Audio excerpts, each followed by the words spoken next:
Saya ingin ini sebagai mukadimah saja bahwa cinta itu di mana kita sudah.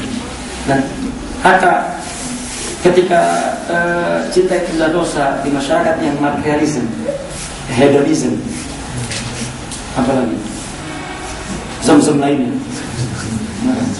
yang bukan Islam, yang bukan rohani, maka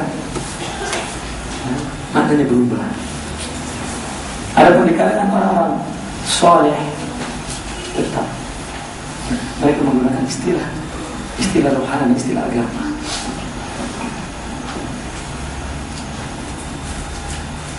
Nah, kemudian kita masuk sekarang. Inilah cinta sumber insan Rabbani. Rabbani adalah rohani, manusia yang dipimpin oleh rohani, bukan nafsu. Maka cinta sebagai sumbernya.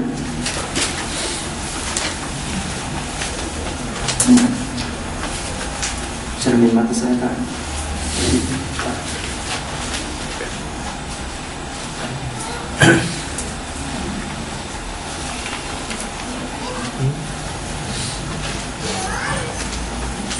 Rabbani adalah insan yang hidup berdasarkan tujuan ketuhanan, bukan kebendaan, materialisme. Nah, itu definisi. Dengan kata lain, insan Rabbani adalah kehidupan yang berada di bawah kepemimpinan rohani, bukan nafsu jahat. Apa maksudnya? Untuk mukadimah itu maka tadi saya jelaskan tentang cinta.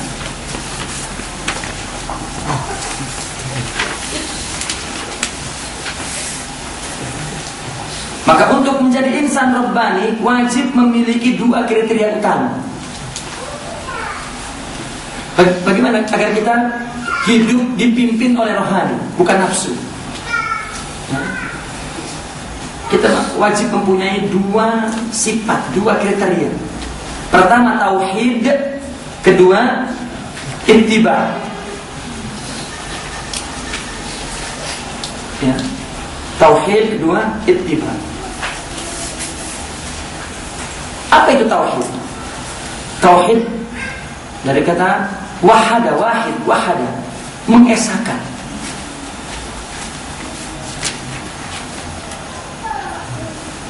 Secara pemahaman, mengesahkan itu adalah menunggalkan, bukan bilangan. Jika orang mengesahkan dan menunggalkan Allah bilangan, musyrik. Apakah Allah perlu masih lagi diragukan bahwa Allah satu, perlu disatukan? Bukan bilangan, Allah memang sudah tunggal, kenapa perlu ditunggalkan? Tauhid atau mengesahkan ini maksudnya adalah tauhid dan i'tiqad, keyakinan. Meyakini bahwa semua dari Allah. Semua dari Allah, tidak ada yang tidak dari Allah.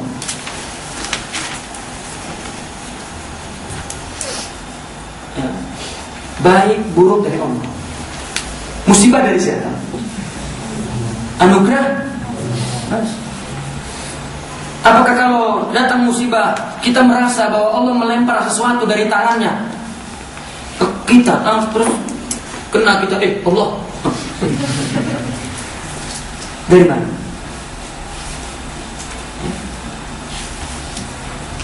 Dari gambar yang dimunculkan di layar itu. Apa? Surah manusia, dari manusia.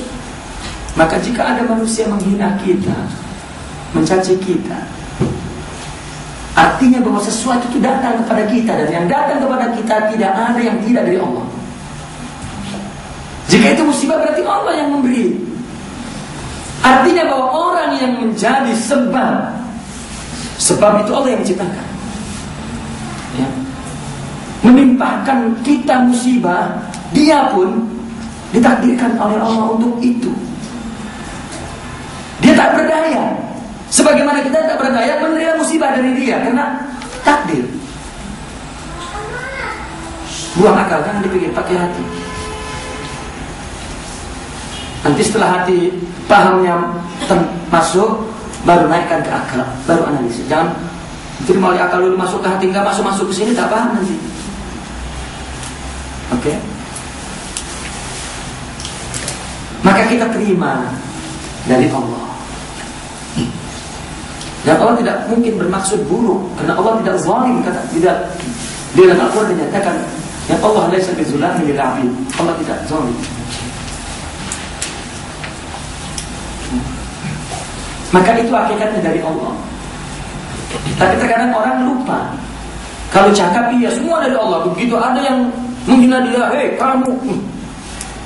Kalau dibilang itu kan dari Allah, tak, memang dia itu jahat.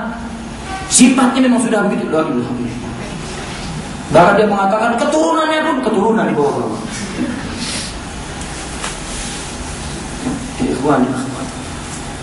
Kita jangan berpikir tentang orang lain. Dia itu makhluk Allah yang oleh Allah dijadikan sebab, ya, mendatangkan musibah kepada kita.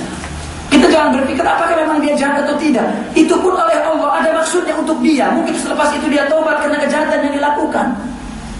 Seharusnya kita berpikir itu dari Allah sehingga kita positif menerimanya dan menjadi baik. Mungkin saja musibah itu akan merangsang sifat sabar kita yang belum kita miliki. Jika tidak, maka dia dengan perbuatan jahat taubat menjadi wali, kita tetap menjadi iblis. Dan kita diuji oleh Allah.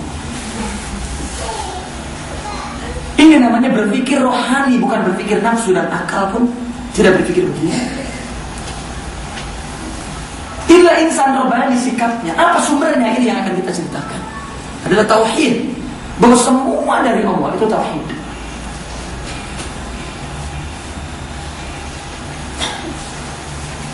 Ya.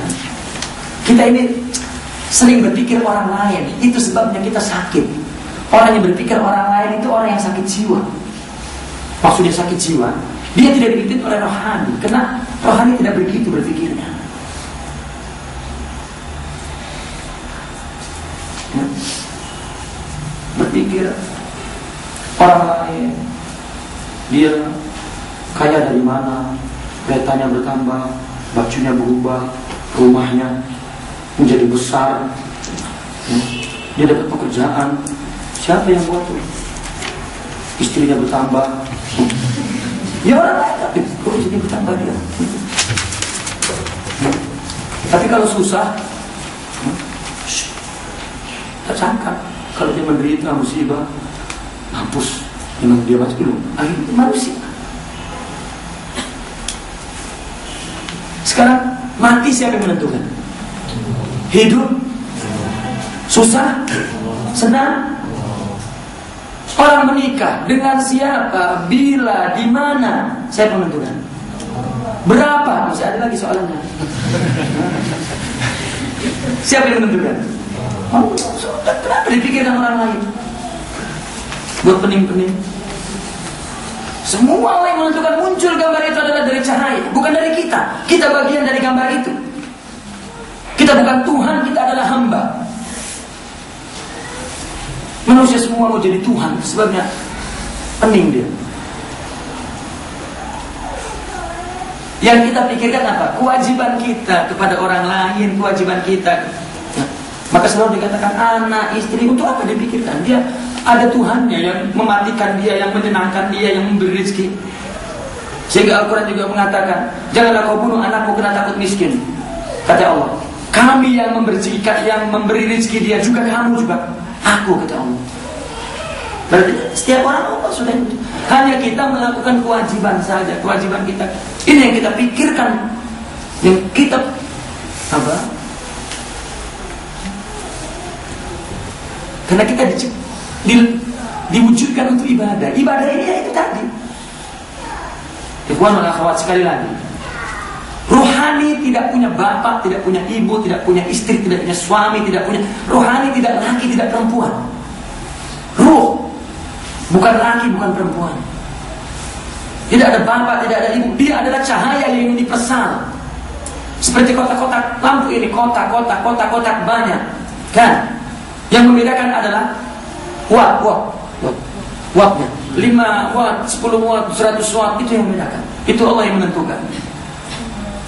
Tetapi kalau kita pecah ini, kita masuk ke belakang dia, adalah elektrik yang universal, satu Mesir, satu dunia ini. Rohani seperti itu. Tetapi ketika dilahirkan kita menjadi kita seorang satu, maka diberikan syariat bapak, ibu, anak, istri, saudara, keluarga, murid, guru, bawahan, atasan, jiran, teman, tetamu. Itulah tempat ibadah kita, jalan ibadah kita. Itu sebabnya ketika Adam diciptakan, malaikat disuruh apa? Sujud. Yang tidak mau? Iblis. Bukan sujud kepada fisik tanah yang busuk yang kalau ruhnya mati dibuang, tetapi kepada ruh. Yang dari situlah ya, role negatif itu memunculkan gambar adalah itu kehendak Tuhan. Ya, ada dua kebaikan, baik dan buruk yang ditampilkan. Adapun iblis buruk saja, malaikat baik saja. Maka manusia sempurna. Itu makanya dalam konsep tasawuf semua manusia adalah insan. Baik buruk muncul. Maka iblis disuruh menghormati rohani itu yang ada di casing itu yang dari Allah. Itu sama dengan beribadah kepada Allah. Nah sekarang kita, orang tua apa? Kan juga jasad yang dari ruh itu. Mungkin orang tua lebih tolol daripada kita dalam hal agama, dalam hal apa. Tapi bukan. Agama menetapkan ini orang tua, ini menyembah Allah melalui ini. Karena orang tua itu Allah misinya.